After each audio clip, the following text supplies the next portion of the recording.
Alright, good afternoon, all of you West Coast folks, and good evening to anyone on the East Coast. And welcome back to another Ektar Division A, totally not just for the scouting replay cast. Today we have Tricky Gooses versus La Resistance, played last night. I have the stats of the storm open on the bottom so you can see what the pick order was as we get on into game number one. Again, Tricky Gooses versus La Resistance. Mongoose DMing me saying that my link is not working. I didn't put the, didn't put something in the right spot. Oh well. Problems doing it live.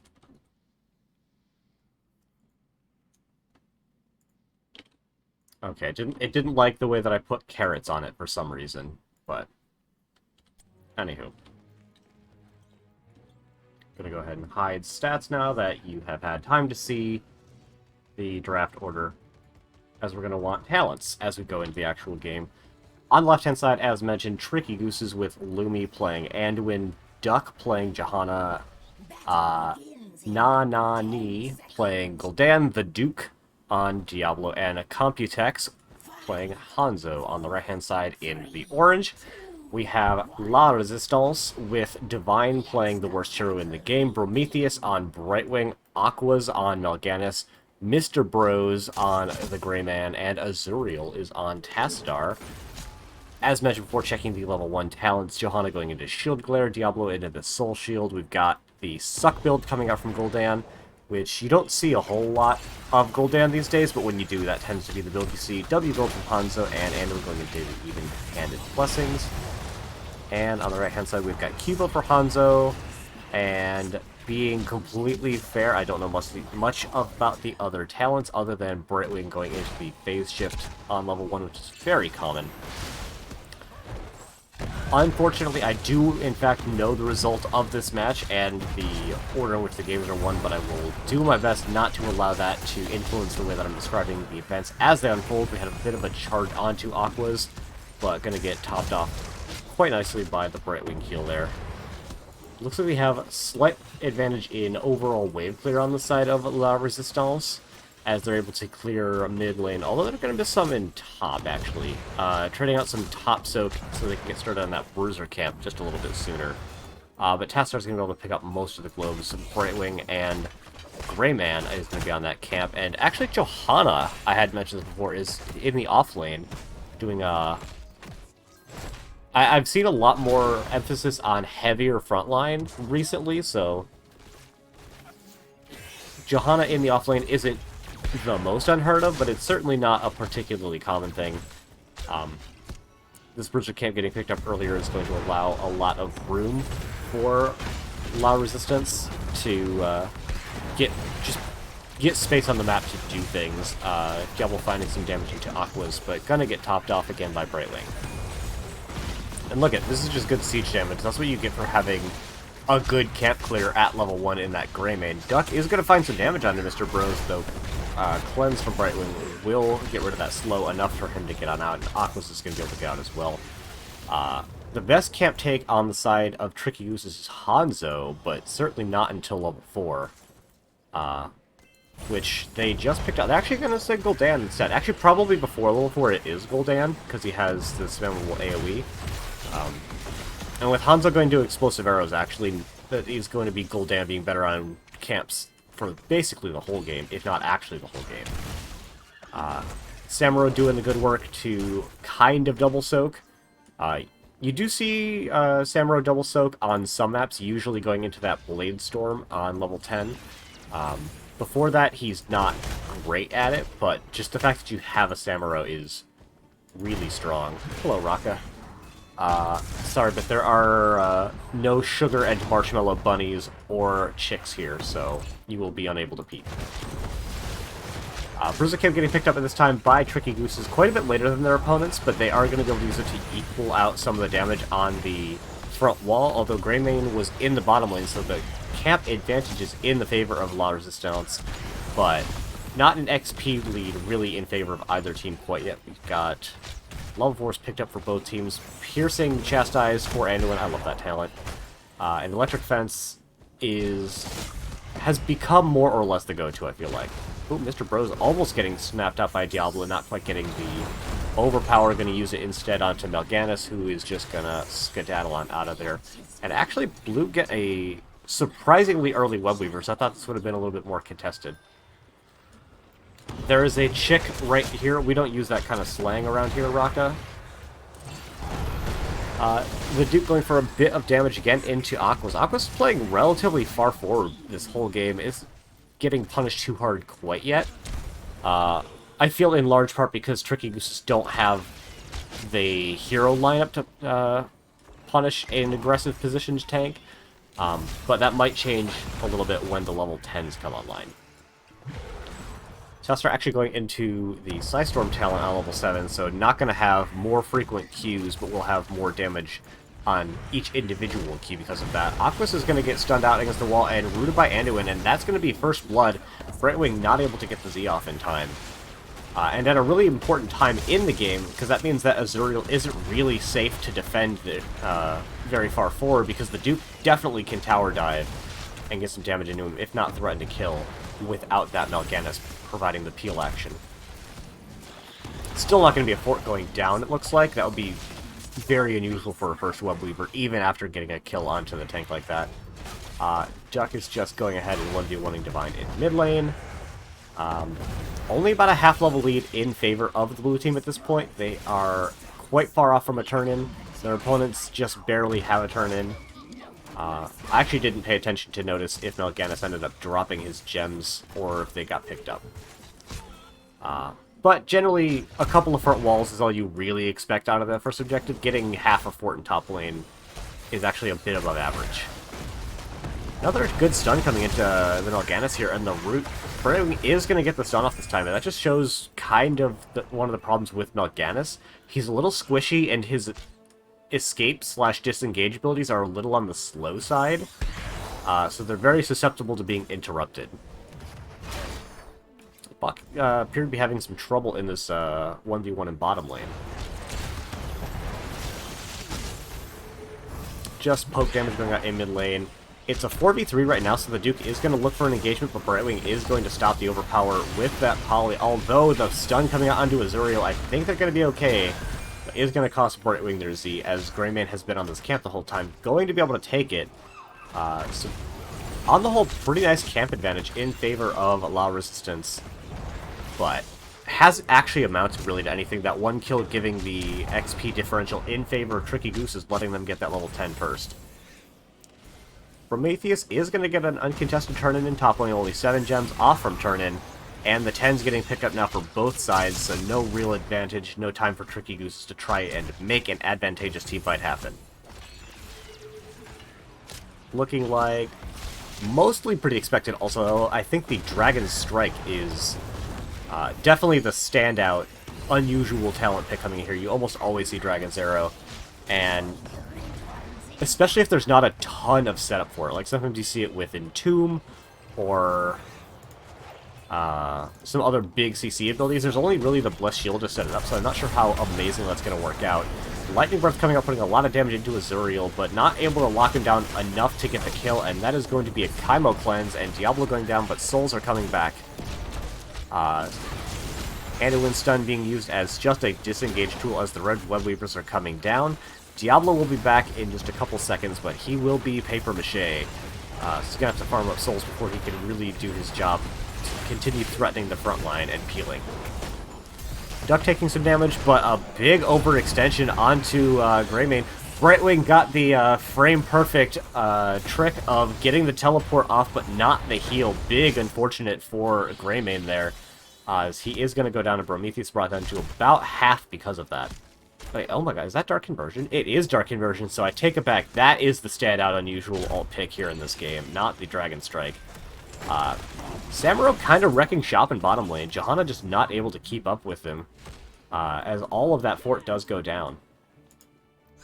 Also, with Bladestorm getting picked up, he now has very capable double soaking.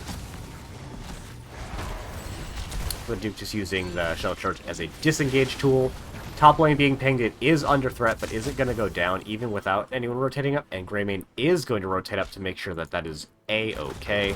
Bruiser Camp getting picked up by the members of Tricky Gooses. This will bring them, I think, to about even, but then Divine's going to take bottom camp, make sure they keep camp superiority. Really been just using their macro advantage in a big way to make sure they can continue to have that XP lead. The Duke is looking like he's going to go down as well. Nice CC combo, but that just kind of shows how hard it is for the members of La Resistance with this composition to actually deal damage. Like, Curse Bullet's great, and Tassadar is pretty good, but until he picks up that level 16 Thermal Lance, he isn't really huge kill pressure. Speaking of kill pressure, Tassadar is going to be the next to go down off of that Light Bomb combo. Aquas gets the sleep, and that will buy space for the rest of the team to leave. But while this is happening, Samuro taking most of top 4 all by himself. Bruiser Camp is pushing through mid. We have Johanna looking to get a turn in bottom. There is turn-in available as Computex is going to get the rest of it in top lane. Lanes aren't too bad for the blue team. Top lane is okay, bottom lane isn't particularly good, but it's only 1 catapult per 3, so they have time for it to actually do stuff. As we have level 13 for both teams, and it looks like Tricky Gooses are positioning around mid-top, trying to figure out where they can get an advantage. Aqua's going in for the Fell Claws, but not finding a whole lot off of it. The Duke looking for an angle for an engage, but isn't quite finding it yet.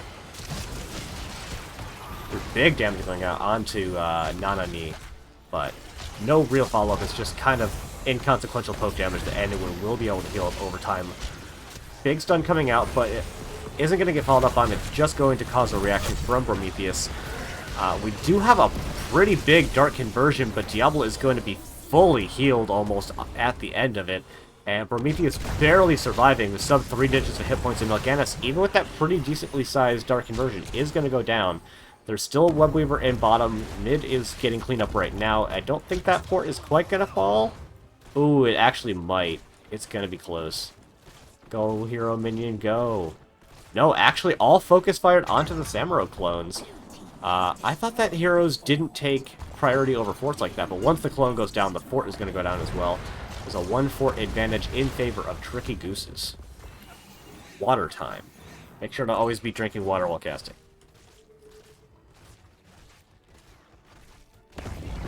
Tricky Goose is rotating to try to make an engagement, possibly onto Divine, but you can't gank Samuro.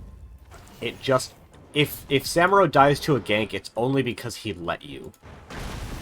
We do have Tricky Gooses trying to get bottom fort, and with as slow as La Resistance are to respond to it, it will get picked up by the blue team. They are going to use the opportunity to take another Bruiser Camp, really working that camp advantage.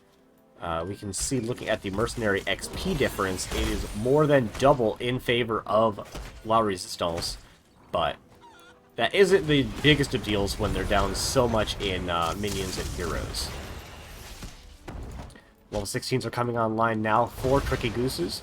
See if they can try to make something happen in that small window. It doesn't look like they're really setting up or positioning for it. Just gonna let their opponents get level 16 and try to find an advantage elsewhere. Turn-in is available for the red team, but they're not trying to actively make it happen. Ooh, we do see a nice piercing scatter coming out onto Aquas there. Samuro is in a bit of a rough spot. Already popped his Q. Mr. Bros is going to get found out. Brightwing Port coming in. But a huge Blessed Shield is going to find both of the front liners, and that's a very quick first pick. Divine is in the back line trying to find Computex, but Greymane is going to get taken out as well. Lumi is getting chased down by clones, but Divine is having to leave as well. Computex getting chased out. Is going to survive. Mal'Ganis does not. Divine is able to escape, but that's a very convincing 3-0 in favor of Tricky Gooses. But that fight really could have gone either way if things play out just a little bit differently. A whole flurry of pings coming out. Looks like the Tricky Gooses want to get a turn in. They don't want to chance a boss first.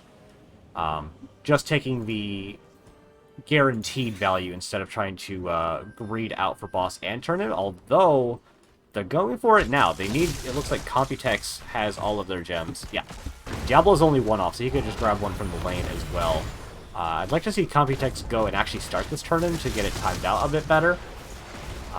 With only really Divine in position to harangue this, it's probably pretty safe for them to do so. So they'll get boss and then a turn-in instead of a boss plus turn-in. Ooh, unless the members of La Resistance are able to get their own turn in bottom lane, that would be huge for them. That way, blue team can't get boss turn, but they do, in fact, get that turn, and Computex dropping off the last 6 gems they needed.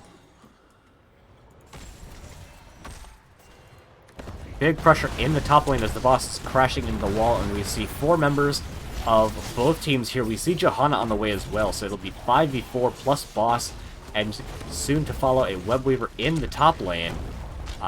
This keep falls in basically all scenarios, even with like repeated thermal lances. I don't think they can put enough damage to stop this keep from falling. Web Weaver and boss are going to do too much damage. I think really all La Resistance can hope for here is to try and hold Tricky Gooses here and stop them from getting a second keep during this turn-in phase. We do have the Dragon Strike coming out. Oh, big damage going into Tassadar. They're going to fall. Completely extraneous Light Bomb. Big Horrify is going to save the backline. Mr. Bros is going to be the next to fall to that Lightning Breath. Nanani getting chased down, but is able to wander away. Brightwing popping the mini stasis, but for not, it is going to fall. Now, Gannis, the next to go down. Divine is the only one left for the members of La Resistance, and what went from just trying to make sure they only lose one keep is instead going to be them not able to keep a hold of their core, and game number 1 in favor of Tricky Gooses. And now it's finagling time because replays. Overlay isn't really set up to dealing with replays super well. Go ahead and check stats of the storm, or I just pull up my replay folder. We can see this is going to be a 3-game series, and I'm not exactly trying to hide that fact, so we'll just go ahead and pull it up. While that's going, I'll pull up stats of the storm, just so we can see the draft order once again.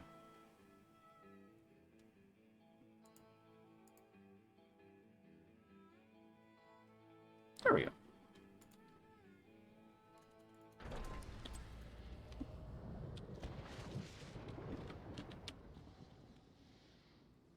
Alrighty, so this time La Resistance had the first hero pick, so Tricky Gooses picking Brax's Holdout. Yeah, I mean, if you don't want to be spoiled on the results, it's going to be a 3-game series, I'm sorry. Which means that map number 2, Brax's Holdout, was picked. I suppose for game 3 I can hide it, but you already know that it's a 3-game series. I don't feel all that bad, not gonna lie. Genji getting banned out by La Resistance. I think that's really interesting. I suppose when we get closer to our Tricky Gooses match, I'll have to see what that ban is about, as well as banning out Brightwing, who they actually played in the previous game, so maybe just really not wanting to deal with the global, although their opponents are going to get the Falstad for global. First picking Junkrat is not a huge surprise, though. He's been really popular in the meta recently. I mean, he is a pretty decent damage dealer that also has crazy CC, so not a huge surprise to see that. Anduin getting picked up, swapping sides over to La Resistance. Rhaegar getting picked up in the 1-2 for Tricky Gooses. I think not my favorite Rhaegar map, but he is a pretty decent generalist healer, although in that case I personally probably would have picked Anduin. Personal pick aside. Dahaka getting banned out, so no global ability for La Resistance. We have Tricky Gooses picking up...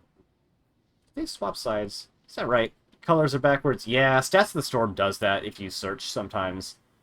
Yeah, you're right. If you search for a particular team, Stats of the Storm likes to have that team always be the blue side, even if they're not actually. Which I think is actually what's happening here.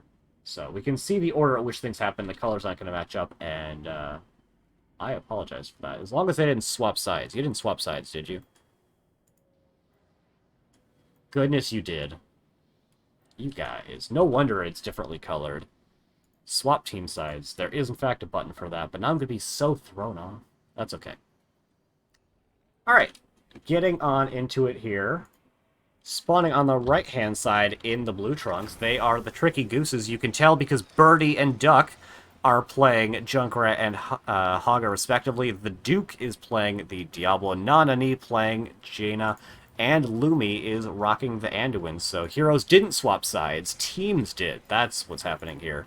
In the top lane, we've got Divine on the Leoric, Azuriel playing Falstad, Mr. Bros is playing the Ragnaros, Aqua's on Muradin, and Prometheus and Bob playing the Rhaegar. Loktar Rhaegar, 5v5 mid. There's no mid, don't lie. I don't actually see a ton of Meatball build Ragnaros. I don't see a ton of Ragnaros. So I don't know how telling that particular talent choice is. Offlaners in the chat, let me know how often Meatball build comes out from your 4-man Ragnaros. Falstad's still holding on to his level 1. Diablo also still holding on to his level 1. Other than that, looks mostly normal. I keep saying I always find it weird to take Ossian, but then I just keep seeing Ossian, so maybe I just don't know anything about offlaning, which is accurate. I basically said exactly that in my looking to provide coaching thing. Mr. Bros taking actually quite a bit of damage, is going to be able to waddle on out of there, and Prometheus has the Rhaegar, which has sufficient top-up healing that it shouldn't be a very big deal, especially pick up in that globe, although not going to find the overpower. So just getting the Shadow Charge for a little bit of extra damage, and completely unnecessary Storm Bolt. To be fair, he had it right for game 1. Yeah. I need the ban emote on Discord. Just sub to NGS. I'm pretty sure it's one of our channel emotes on Twitch. Nanani actually taking quite a bit of damage, calling for a very early pull from the Anduin. Both teams really just kind of throwing numbers at each other. A lot of damage and a lot of healing and a lot of health getting lowered, but not actually leading to any kills. We do have Camp getting picked up here. The Duke, I think he probably knows, but is just going to use that as a very early opportunity to get channel in bottom lane, but it's not going to lead to anything, as we can see Hogger is taking Camp on the side, and ooh, it's going to get spotted up by Leo. But the 4-man's more interesting, I'm sorry, offlane players. Oh, actually, at this point, we do have a rotation coming up from Tricky Gooses to make sure they can, in fact, get this Camp. Duck is going to be contesting Divine on the point, and is going to be able to hold on to it for just the time being, as Camp is getting picked up in the top lane. So 1 Camp apiece. Falstad is going to get caught out and not going to be close enough for the follow-up. Chastise is a great route, but it is a bit slow, so if you're not in position, it's going to be really hard to land that against any heroes with mobility, as the initial points of channel are going over in favor of La Resistance. Go route coming up onto Muradin, going to get followed with the overpower, but not a whole lot going on there. Mr. Bros is going to get caught out by a random boop from Junkrat, but is able to waddle away just a-okay. Health bars slightly lower for the side of La Resistance, but using the Molten Core is going to be looking to change that, although health gets dropped to 0. Muradin showing that he had the Dwarf Toss available, but didn't have the ability to control his character to actually push the button. Rip. Duke taking just a little bit of poke damage so that he can hold vision in the top lane. Hogger actually forced back by Leoric. I wonder if that's because he traded out health on the mercenary camp, or if he's just winning the 1v, if Leo's just winning the 1v1 in top lane. We don't watch top lane, so I guess we'll never know. Muradin is coming back now, and not looking like they want to be super aggressive, as they do have Ragnaros taking that Bruiser camp. Azuriel is pegging that he's going to top lane so they can contest Duck. Duck does have the E available, but goes into a really awkward spot, and at this point he's just kind of hoping for a good spin location, but that is looking almost certainly like a second kill of the game is going to go over in favor of La Resistance, tying it up 1-1 in kills. As well as this Bruiser camp getting picked up, I think that's a really nice advantage in favor of La Resistance. Yeah, I don't tell Bahamut, but I almost watch I don't watch basically any CCL, but I have heard through the grapevine that Triple Frontline has gained popularity at the end of CCL's heyday. So I'm not terribly surprised to see 2 Bruisers and a tank here from La Resistance, but I haven't seen it in my games all that much, so I'm excited to play against these kinds of compositional styles. Checking back in the bottom lane. Birdie's trying to hold on to this point. Really can't 1v1 into a Ragnaros, so he is going to have to just boop him off for position and try to use the traps. But Azuriel's going to come in, and that's going to be a nice gank, and there's no concussion mine for Junkrat in time. That'll be another kill in favor of La Resistance as the Duke is trying to find something into Aquas. Gets the charge stun, which is going to stop the Dwarf Toss, but he at least got some distance. Ooh, nice piercing. Is going to be an extra 1% spell power, but isn't going to lead to almost any extra significant damage. Really interesting play coming out from Tricky Gooses, having kind of their 4-man in top lane as a way to, I think, respond to Hogger winning the 1v1. Another camp getting picked up from La Resistance. We've seen both games now. They just do camps better, quicker, and more often than their opponents in this match. Jaina, relatively good on camps. Anduin, not so much. The Duke is coming back, but it's still a 4 versus 3 on this camp. We do have Birdie coming in now to make it a 4 versus 4, but with Aquas on position, not looking like they really want to pressure the luck too much, as they still have a little bit of extra pressure going in the other lanes, and they always have that false dad global, so they can just decide to win top lane at any point that they choose. This message is highlighted for my attention, and it worked. I saw it because it was differently colored. We do have Camp pushing in the bottom lane in favor of Tricky. This is going to allow them to get some extra damage in here. Mr. Bro's trying to get the Molten Core, but the Duke going in for a deep Shadow Charge to stop that from happening is going to take a fair bit of damage from it, but nothing that can't be healed up by Lumi, who is going to get stunned out, but a big boop from Junkrat is going to keep him alive for now. We have Channel in favor of the red team, but is going to get stopped in top lane by Leoric just as quick as they got it. Duck does have the health advantage here, but isn't willing to step onto the point quite yet. That is going to be 100% to 32% because rounding in Heroes of the Storm is awesome.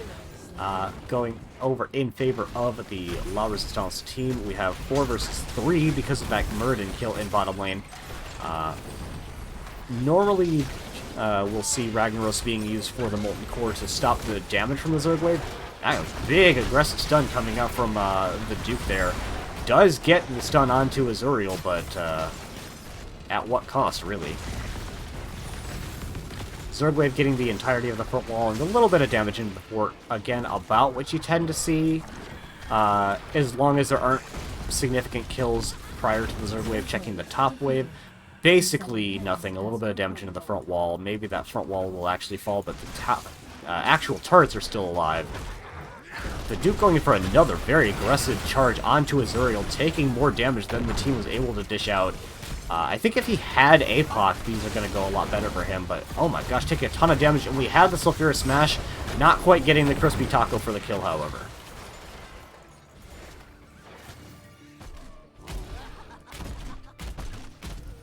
Camp being taken by Hogger, getting pinged by the blue team, Divine. I don't know if he noticed that the Hog Wild had already been used, but even if he did, that is going to be a very dead Hogger, as the Shockwave was used to try and assist with the camp and the 1v1, but surprise, it was a 5v1. Aqua's taking a really good point here to make sure that there can't be any aggressive rotations in without the team noticing. Aqua's looking to just walk past Diablo and go into the backline. I think he still has the Dwarf Toss available, so not a whole lot of punishment that's happening from this. A big Entomb is going to find 3 people who are going to get blown up very quickly. The Duke did have the Light Bomb on him and got a nice stun, but is just going to keep him alive maybe long enough to walk away, and not even that. 4-1 in favor of La Resistance. It was a good engagement, but they just weren't able to burn through the bulk of La Resistance. They just didn't find any kills off it. Prometheus is going to get thrown in, but okay, he's just going to walk away. We got some pings coming out on the blue side of the map, looking like they want to take their own camps. Probably want to clear this lane for the XP, get that 13 advantage, and then try to find something on the map with that talent tier. Please focus on the cast, stop getting distracted, Fox being distracted. I appreciate all of you spending your heals on equally useless things, because that means I don't have to actually do anything. Especially redeem highlight messages. I don't even have to like clear the queue on that. We do have a camp invade coming out from Tricky Gooses. Another big Sulfurous Smash going to find the back line, and not only getting very low, but able to start walking away, but they can't keep going this way because there's a fort. Nice pull from Anduin, and is a successful camp invade, although Duck in the middle of no man's land is going to be a casualty from it. Although Azuriel, you could actually die in this 1v1 if you're not careful. Oh my god, and he got the kill in the 1v1. You gotta feel a little bit bad in that circumstance, but Duck gotta be feeling on cloud 9. He should not have gotten a kill there. Cat is laying behind you, and cats love being laid on. It's like one of the most commonly known things about cats. We have one channel in favor of both teams. We do have the 13 talent tier advantage coming in right now for La Resistance. They're going to use that to step their way onto the bottom beacon, giving that channel objective as the red team is taking their bruiser camp so they can both get XP and buy a little bit of space on the map.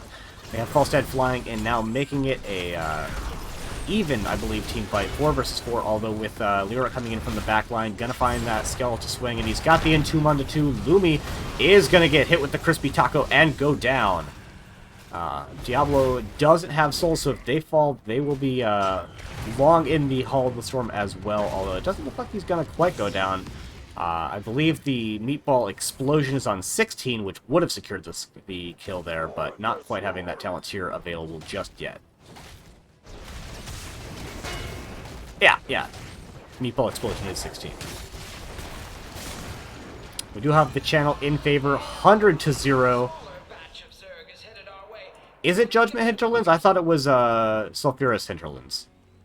I think you actually be right. No, you're right. I'm thinking of a different but related combo of a different name that I can't remember exactly. Honestly, it feels like something that would be done in a Ghillie Shark bingo draft, to be fair. We got the 100%, now 98% Zerglaive coming through the top lane, and only 12%, which is getting cleared by Lyra. But that does make this a 5 versus 4 in favor of Tricky Gooses in top lane if they're able to fight past the Zerglaive. But it is hard to fight past the Zerglaive because if they're not killing your keep, then they're actively still killing your heroes, and they do quite a bit of damage. Just call Hinterland's Shock and Awe and make it sound like it. That's just what the ability used to be called, Majesty. I've been playing since Beta 2. We do have the QR combo coming out from Ragnaros. Call it a QR code, and then make some better joke off of that. I don't know. The Duke does find another charge into Muradin, but Muradin is able to walk away. A big Hinterland is going to reduce that down to 30 seconds, but the Ancestral barely not coming out in time. Nice kill, 5 versus 4. They're going to try to find another one, and they get Prometheus with that Water Elemental and the Cone of Cold. Really what the members of Tricky Gooses need to start getting back in this game. With the Zerg falling now, they may look to try to take boss. It looks like they're going to try to gank onto Leoric, but he's like the hardest hero in the game to gank. After Samuro, as mentioned in the previous game, we do have them taking boss here. I have an alpha portrait, you jelly. I wasn't saying you didn't. I was saying that Majesty also did. We do have Leoric standing on the point here. He can't be knocked off, and until his unstoppable ends, we do have the Sulphurous coming in, but that is just too much health remaining for the members of Tricky Gooses. But the Hinterlands comes out just in time, not getting the shield with Life Bomb because they didn't get the explosion yet. Big tire coming out from Junkrat is going to get the kill, and almost at least as important, the disengage, so that La Resistance can't try to find any more kills off of that boss attempt. I have Master Murky from when that was a thing. Nice. I'm trying to remember what the first hero released after I started playing was. I know I was in the game before Kael'thas, because that dude was broke on release. Oh god, release Kael'thas. It was incredible. But pretty quiet on the map as we have the Bruiser camp getting taken by La Resistance, going down to their Siege camp as well.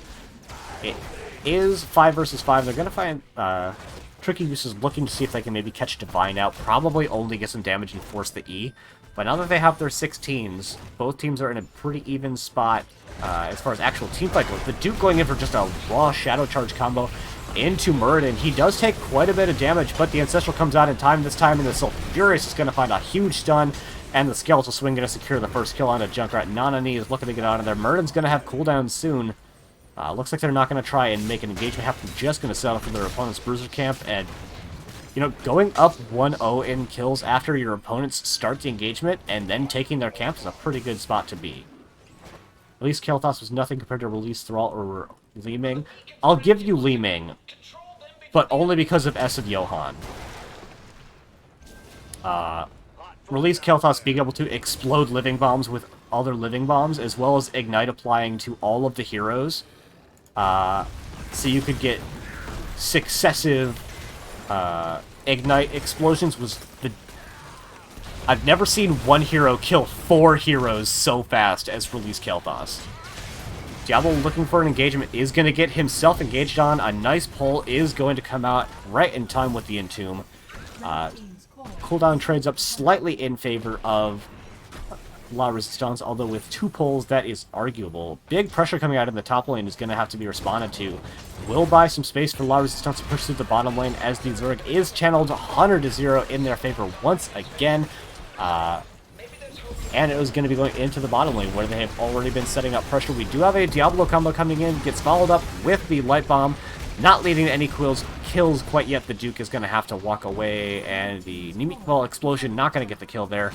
But this is a very dire spot for Tricky Gooses as the Zerg wave is coming into the bottom lane now where they're already winning. We do have Aquas going in for maybe the most aggressive play they've made this game, going for some damage onto Nanani. Azuriel is going to try to put the damage in there as well. Mr. Bros does have the RQ available, finds it onto Birdie, who is barely going to survive. Divine is looking for the kill onto Lumi. Not going to find it quite yet. The Ancestral is massive, but his health is still falling rapidly, but not as quickly as the core from all of those Ultralisks. And that is going to be game 2 in favor of La Resistance. I don't think I've ever wanted to quit the game because of a hero. Put you on the between screens. That way we don't spoil what map number 3 is going to be before we get there. Unless, of course, you happen to have already seen it.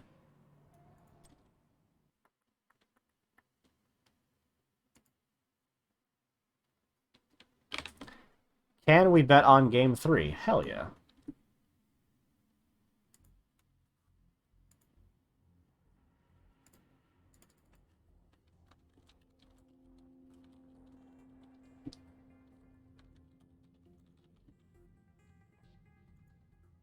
Alright. Oh god, no. Not a 5-minute prediction. That's way too long.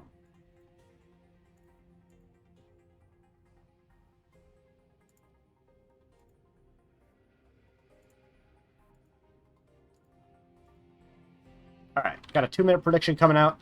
I can tell you that the third map is Infernal Shrines. I cannot yet tell you who picked it, because I haven't pulled up in stats yet. I bet Ektar cast game 3. Never wanted to Alt F4 cast before, but I kind of do right now.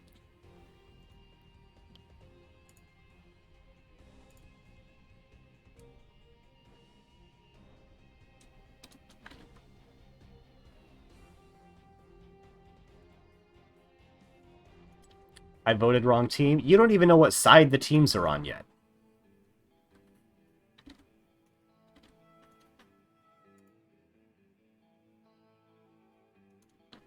Alright, replay's loading.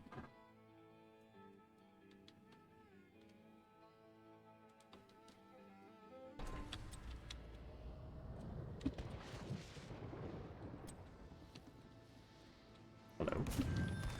Facility powering up. We're about to begin. Why are you not doing what I want you to? There we go. Alright.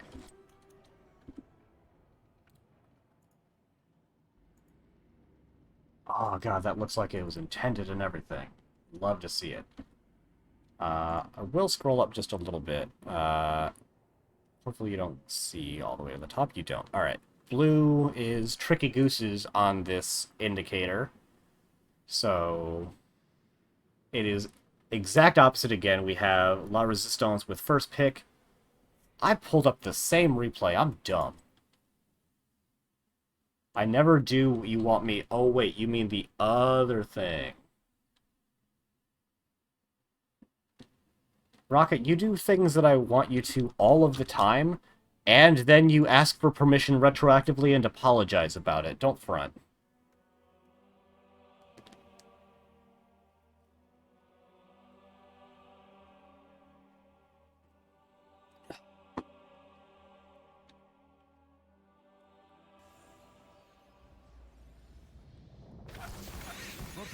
Yourselves are battle heroes.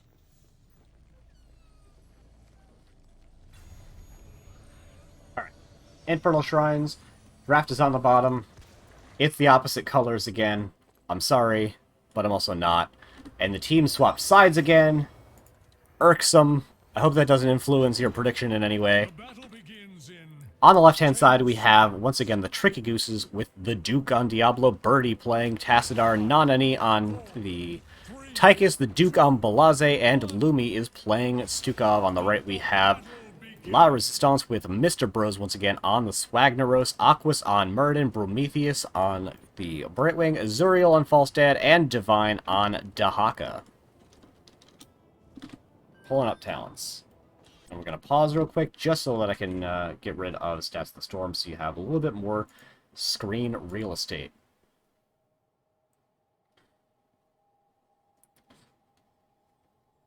You should have to recast the game again just to potentially screw up with the betters. Nah.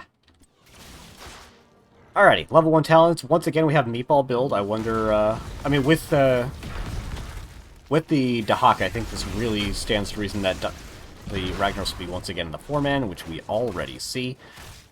Interesting variation coming out from Tricky Gooses, already clearing bottom lane very quickly, and instead just letting Diablo gate soak the rest of this. Prometheus is going to get all the XP, so I don't think this really benefits either team too much. Checking level 1 talents, we do have race car build coming out from Dahaka. I like how we call it race car build, it's 1 talent. Anywho, Divine is going into mid lane. We have Duck clearing in top lane. Spell Shield again on Diablo. We've got the long pitch? No. Quarterback. The extra grenade range on one. Low blow, which is still, I think, the standard talent, even if it's fallen slightly out of favor compared to before. Aqua's still playing very aggressive here. Not looking to actually make anything happen, just walk forward, throw out the Stormbolt, and threaten as the rest of the team is taking this bottom camp very quickly. Alright, La Resistance's going to go ahead and take their own camp after that, and it is going to be completely uncontested by Tricky Gooses. Instead, just content to clear lanes and try to get the extra soak value in mid lane by having Duck rotate down. But Mr. Bro's going to be able to get up in there. I think they miss 3/4 of 1 XP globe, and that is going to be the only thing, and that will more than be made up for by the additional mercenary camp taken. Another water break. Aquas is going to face check that bush and then regret it as the Duke just gets a free flip. The Lurking Arm coming out just a little bit late. If that had stopped the Dwarf Toss, probably he dies there, so... Slightly slow reaction time is going to mean that Aquas is going to be able to get on out of there, but even if they got a kill on the whole, probably wouldn't have resulted in that much. We have Murden going in just to soak bottom XP. Should be noted by Tricky Gooses that only Murden is soaking, and should be able to identify that their opponents are taking their camp, which they actually took very quick, and they capped it immediately. Often you see teams waiting to hold on to this camp so that it can push during the objective. Duck is going to have to jump prop on out of there. Again, getting picked up relatively quickly for the members of Tricky Gooses as well, so not going to be pushing during the objective. Though that would be a little bit difficult as they have Dahaka, who's just going to hang out in top lane anyway and would have probably had time to get the clear there. Divine having to pop all of his essence, but is able to walk on out of there. They force the Brightwing port, so both the global, all three of the globals rather, are in top lane. Interesting strategy coming out with the 3 globals on a relatively small map. It's going to allow them to get value in top lane, but I don't know how valuable that actually is on this map. Mr. Bros is going to get thrown in. A pretty big force wall, but is actually able to stop Ragnaros from walking out. More stops Prometheus from walking in, not that they especially wanted to. And about a 7 Shrine Monkey lead in favor of La Resistance.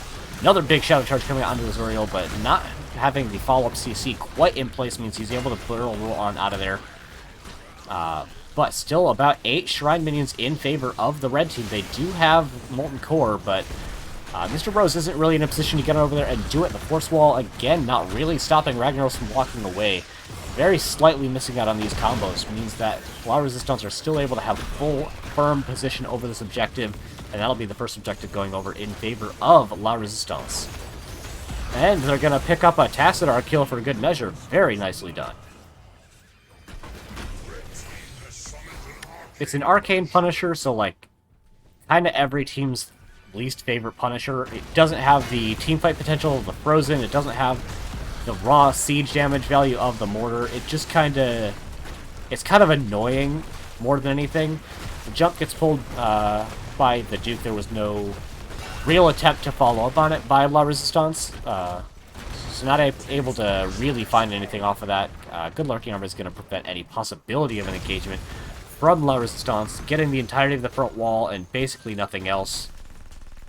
Tell me it's the first objective on Shrines without telling me it's the first objective on Shrines. Alright, camps once getting picked up by La Resistance. Definitely, I feel like the hallmark of their play is taking camps early and often. An attempted virulent style combo going out onto Aquas. The Duke is going in for another big charge combo onto Azuriel. But again, there's just no follow-up. They're gonna buy space with it, which might let them finish out on this camp. But very rarely do these shadow charges seeming to really be translating into scary amounts of damage or kills. We have Duck rotating in all the way from top lane, gonna help them secure this camp, but Dahaka's just chunking along in top lane, getting that XP lead that they so desperately want, so they can get that level 10 faster. Both camps should have 10 in time for the objective, so it probably won't amount to all that much, but it's still doing the due diligence and just the good stuff of staying ahead in the game. Camp's getting pinged by La Resistance as they're going to start the invade here. Dahaka will have the dig down if they decide to make a real fight for it, but it looks like they're just going to be getting position here. Really only getting one Tassadar Q stack in favor of the mercenary camp for La Resistance. Divine did waddle down, so they had the ability to engage in that team fight if they wanted to, and then dig back to top. But again, they decided not to try to mount a particularly strong defense there. Interesting talents, interesting talents. Someone tell me if the Blaze build is interesting or not. I don't actually know Blaze talents very well. Lurker Strain, I think, is a bit odd. You don't see that too often. Big combo coming out. Prometheus is going to try to save him with the D. I think Tassadar may have just saved him, although the grenade barely doesn't get the kill there. Almost certainly saved by the massive shove. Lumi got to be kicking themselves after that one. They're looking for an engagement onto Azuriel, who's doing the good stuff and getting bot soak and some damage into bottom fort. Standard solo lane build. Okay. I see more Blazes as tanks currently than I see as offlaners. So I don't see these talents as often, but that makes sense if they're going to be in solo lane. A good Shadow Charge combo is going to find some damage into Brightwing. Not able to blink kill out in time. And that is a very nice pickoff as the objective is just coming up. Brightwing will be up as the Shrine comes up. But that means that there will be nice early positioning opportunity available for Tricky Gooses. They're finding some damage into Divine as well. Bruiser Camp getting picked up by La Resistance, and Tricky Goose is going to be taking their own Bruiser Camp. But I think they have to cede positioning on the objective because they take it just a little bit too slowly.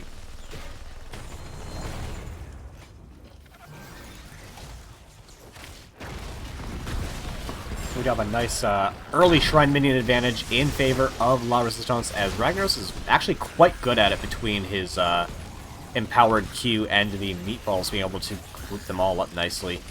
Aqua's taking quite a bit of damage, but it looks like the Duke already used buttons, so you can't force him into an even worse position. Tychus is going to pop the Odin here, which is going to allow them to get some really good position. Murden is still at about half health. Brightwing gonna need to Z in right about now, and isn't having it available. Murden has the Dwarf Toss, but wasn't able to actually push the button because Diablo combos are good, and this is going to be the second objective of the game, going to Tricky Gooses. Let's see what they're able to get with it. Speaking of camps early and often, taking this camp, even while losing the objective, is really nicely done by La Resistance. When they can't do A on the map, they're pretty good at doing B instead. Mr. Bros and Aquas are going to take the jump here, but the Duke not quite in position to get that. Is he going to go for a Shadow Charge? He does, but it doesn't come out quite in time. The Duke taking not a ton of damage. A lot of that was absorbed by the Spell Shield, and without the armor cut coming out from the fort, Diablo was actually never really under threat there. Second objective, getting the wall and not much else. Tell me it's Infernal Shrines without telling me it's Infernal Shrines. The Punishers, The stun is good, but other than that, they're not the strongest pushing objective, as Aquas is going to walk into a bush with the Tychus, but isn't going to get punished too hard, as the overpower isn't quite able to land. Meatball build is finishing out that level 1 questing talent. A lot of questing talents are getting finished out, although Tacit are lagging behind some of his contemporaries in that department. We see La Resistance looking to try to find an engagement here. They're up in buttons, but only just barely. Not able to find the Stormbolt for an engage, but they're still going to use their positioning, as well as the fact that they've got their 5th down here to invade onto this camp as well. God, I need to check the Mercenary XP again. Mercenaries, 1,500 to 3,000, so doubling up the total camp XP. And more than that, it doubles up on the pressure that they're able to take, and it takes away from their opponents. So a lot of good value off of these almost completely uncontested camp invades. Brightwing is going to be able to stop the overpower from flipping Azuriel in, and that's a really nice disengage coming out from La Resistance. Trading basically just a barrel roll and a polymorph for a lightning shield, or a lightning breath engage. They're going to find the pick onto Blaze as well. A nice tongue coming out is going to secure that, as well as the polymorph, so he can't get away. Still 15 to 14 in levels. No talent tier advantage just yet, but it will be a talent tier advantage relatively soon for La Resistance, and actually going to be an advantage for a decently long time, as opposed to some of the other times. Oh! I don't think Azuriel wanted that auto attack to come out, and that is going to spell their doom. Level 16's just getting picked up now for La Resistance, but not able probably to find too much off of it, being down a hero now. Divine got put into a really awkward spot, but with that extra movement speed, probably going to be able to get out of there a-okay, especially with the tunneling claws. There we go, roach upgrades. We do have Mr. Bros popping the Molten Core basically as just a disengage. Won't have it in time for the next objective, but we'll have it in time for the next objective defense if it comes to that. And for the moment, all's quiet on the map. We got pings for the Bruiser camp, which we know La Resistance are going to want to take. Is scouted out by the Tassadar. Nope, can't remember that talent. Oracle, that's right. It used to be his trait for a while. Speaking of camps, Divine is going to be taking this camp in the bottom lane as well. We'll push through mid, which is kind of where the objective is. It's between mid and bottom, but camp pressure in top lane is the bigger deal. Looking to invade, actually, on top camp. Not able to do it, as the camp and the Diablo positioning were a little bit too unfavorable. Thank you there, Weenus, for the nice 69 bits. I thought I was only supposed to play once, but whatever. We have the early positioning once again for La Resistance, as a big charge is going to come out onto Aquas, but he has the opportunity to pop the Avatar. Brightwing coming in with the Z as well. Huge healing coming out onto that very big health pool. Duck is kind of low, down to about half hit points. Nanani is going to be able to get the Odin out, and that is going to start pushing back the members of La Resistance, but Duck is still the lowest one here, and that is going to be a Stormbolt into death. Ragnaros getting the kill there. Will have the Molten Core available relatively soon if they need to secure this objective, but with that kill, I think they've already pretty much got it in the bag. In fact, they even already have Dahaka split out to top lane, so in theory, Tricky Gooses could try to recontest on this in a 4v4 fashion, but not looking like they want to do that, and once again, La Resistance and taking camps name a more iconic duo here.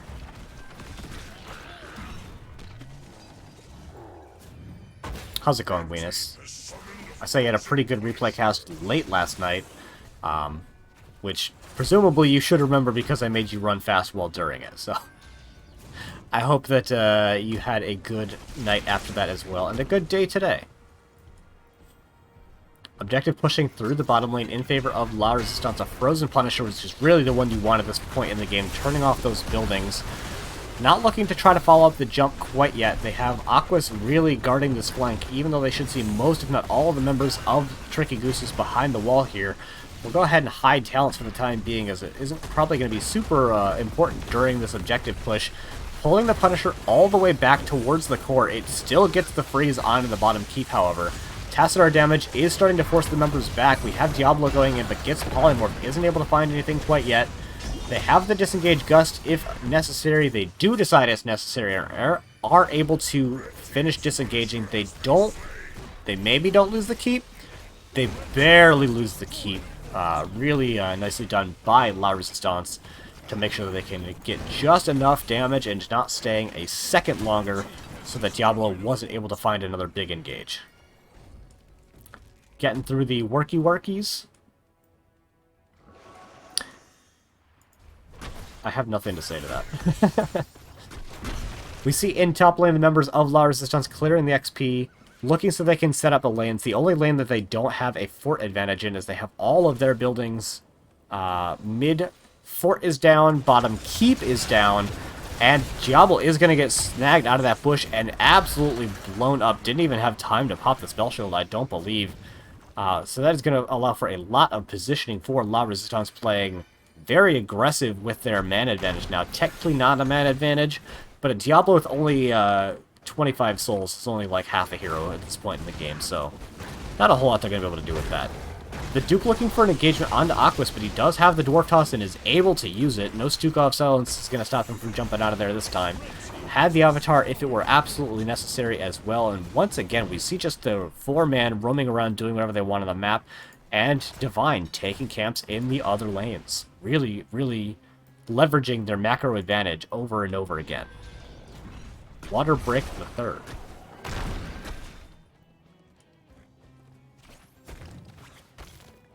We have the 20s coming in now. We have the heroic difficulty. No big surprise there. Coming in from the Ragnaros, you tend not to see the Sulphurous Smash upgrade like you would see the Lava Wave extra charge.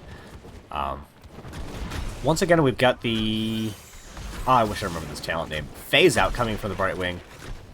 Maybe my favorite Brightwing talent, even if it isn't the most amazing in all games. I think it's just really fun having that often of a stasis. Wind Tunnel, Contagion, and the Rewind coming in from Muradin. On the other side, we see no 20s picked up yet because they are only, in fact, level 19. Tricky Gooses are playing very deep on their own side of the map, so they can get that level 20 before the next big engagement. We see Duck just kind of ducking his head out so he can pick up the XP globes and then retreat. Really doesn't want to get, like, Rewind engaged upon by Aquas, because even a hero as tanky as Blaze can get blown up in that amount of CC. Speaking of a Rewind potential engagement, they get the Stormbolt onto Nanani. Don't decide to rip any other buttons, though, just kind of getting the free damage where it exists, and then walking away. But we will see the 20s getting picked up by Tricky Gooses in time for this next objective. But Race Car Haka is just causing problems all over the map at this point. There are heroes that can keep up with him in Wave Clear, but basically none that can keep up with him in both Wave Clear and Mobility with that huge extra movement speed with all the pushes on the map here. Still no 20s getting picked up quite yet. It'll be about when the Duke goes in for this engagement here. Dahaka is in position as well, so it will be a 5 versus 5, 20 versus 20 fight. But there's a lot of lane pressure in bottom lane, multiple catapults and a camp, as well as already being behind 20-some minions. The Duck looking for a big engagement. Duke is going to help in that, and a huge black hole plus Lurking Arm is going to secure a kill onto Muradin. Molten Core is getting used to try and secure the rest of this objective. I don't know if he'll actually be able to do so, as Blaze is going to get sent back to deal with the camp and catapults. Diablo is going to get pulled in by Divine. They find the Contagion onto the back line, but it isn't going to lead to anything, as there's just not that frontline pressure necessary to actually secure the objective. The Duke is taking quite a bit from the Molten Core, and with that just ending now, Divine and the rest of the team are leading it to try and get the rest of the Shrine Minions here. They only need 2 more, and that is going to be the objective, getting secured for La Resistance, even down a hero off the power of that Molten Core. Actually dropping 1% of core HP there. Divine looking to get a speed boosted engagement onto the backline, isn't able to find it. The Birdie is going to drop a really nice upgraded Force Wall to stop him from getting that engaged. The Duke is going to eat this jump and then tap for all that he's worth, as the Mortar Punisher is the generally considered best Siege Punisher when being unassisted, but again, not the best for team fight. You really want that Frozen Punisher. But it is able to buy enough space that the mid-keep is going to go down, and that is 1 building remaining for the members of Tricky Gooses. The Duke is going to find the start to an engage onto Divine, but just as quick as he does, the Mighty Gust comes out, and the Wind Tunnel is going to force the members of Tricky Gooses back. How was your birthday? Did you do anything fun and relaxing? I would describe my birthday as a pretty good Sunday. We do have the Oracle coming out to scout the camp that we all knew that La Resistance were on. Once again, huge macro advantage in favor of the Resistance. A little bit of an awkward engage coming out. Aqua's going to find the Stormbolt. The rest of Tricky Gooses weren't really in a position to try to make a fight happen there, even if they found the Muradin. Another couple of core percentages going down, and it is all coming up Millhouse right now for La Resistance. They're really just playing the macro, playing the map advantage. Gonna take this camp as well. I think that Tricky Gooses kind of need to try to force a 5v4 somewhere, but it's hard. If they try to go too hard, then their Muradin dives the backline and threatens their squishy damage dealers. If they wait too long to try to force an engage, the Wind Tunnel just pushes them all away, and then they're down buttons for the next attempted engagement. But if they don't, Dahaka's just going to continue running all around the map and just winning in macro. We see the Duke going for a big engagement. They're going to find a huge lurking arm plus the black hole.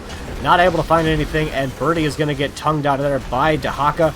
Diablo is going to be the first to fall, pushing Muradin back, but that is... there actually weren't souls. 5 souls away from a reset on Diablo, and they really needed it at this point. As going down 4 versus 5 at this point in the game with this much pushing up against them is really not where they want to be right now. They were almost able to get a kill off the back of the Black Hole Lurking Arm, but just not quite enough damage getting put in there to secure any actual kills.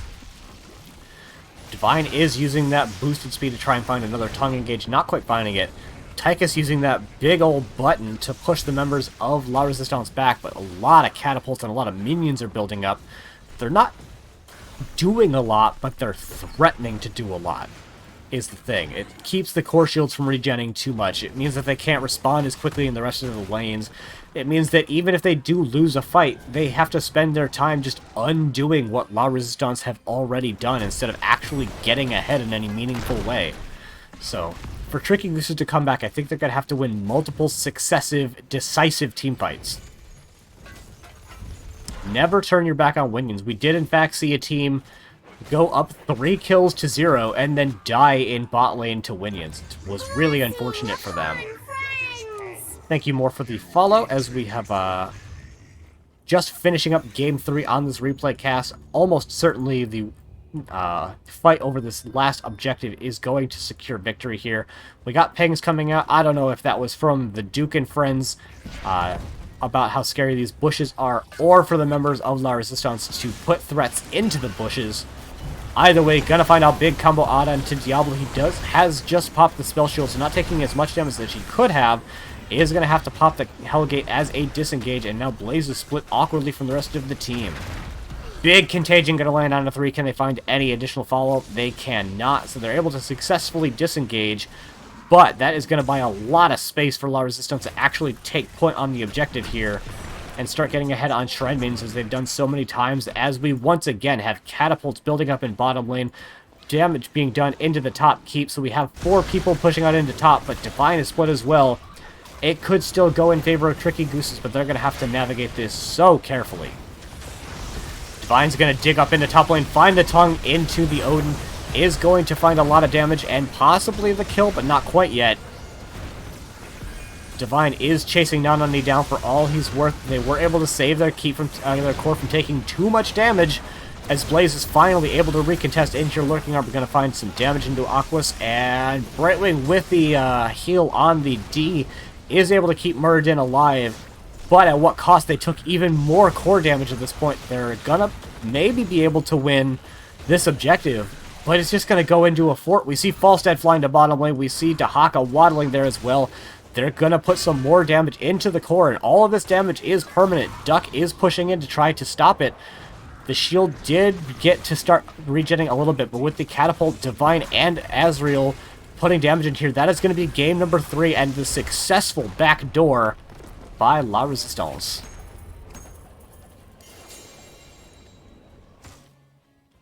And this is the part where I would put you on the summary screen if I had one, but because it's a replay, that's not how this works. So we'll just check the numbers here as we forgot to do in literally every other game.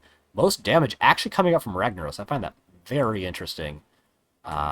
Generally considered a pretty underrepresented hero, and only really used as a niche pick to leverage the power either of Lava Wave on big maps or Molten Core as a means to secure objectives. So really interesting play coming out from Mr. Bros there. Brightwing pretty barely edging out the heal numbers there over Lumi, both having been very impactful for their respective teams with their respective silencing abilities. But that is going to be it here with the 2-1 victory in favor of La Resistance. Will put us back on the between screen as I see if there's anybody playing this game at 4:30 in the afternoon on a Monday. See if we can send the raid on over. Thank you all for coming by. Thank you, Weenus, for the 69 biddies. Always appreciate it. And let's see. I see Kai Berries is streaming, but she's streaming Fortnite, and I can't support anyone playing Fortnite. Let's be honest. Thank you everyone for coming by. Thank you, Give Me More Cosplay, for the follow. And got Here's the Storm open. Do I recognize any names that aren't literally my own name? Not really. Kind of. I was hoping I could see someone I recognize from NGS streaming so that I could send the raid on over to them. Control F NGS. Me. Things. Alright, I don't think anyone else is doing NGS stuff right now. So we're just going to send the raid on over to somebody. Whose name do I like? Tobias Livestream? No, I don't want to send someone Russian. Alright. I don't know who this streamer is, but they're playing Heroes of the Storm. They are Squishy Bunny 8891. So we're going to start throwing up the raid. I didn't even pull up the stream to see if she's like actually still playing and stuff. Nice cast, Ektar. Thank you, Venus. I always feel super awkward doing solo casts because I feel the need to fill up all of the air, but then my throat runs out and starts to hurt, and yeah, so I always find it just a little bit awkward, but thank you for coming by. We are going to be getting the raid on in there, and we will see you next time, possibly in a replay cast for the match that's happening for my team later tonight. So thank you for coming by, and once again, see you next time.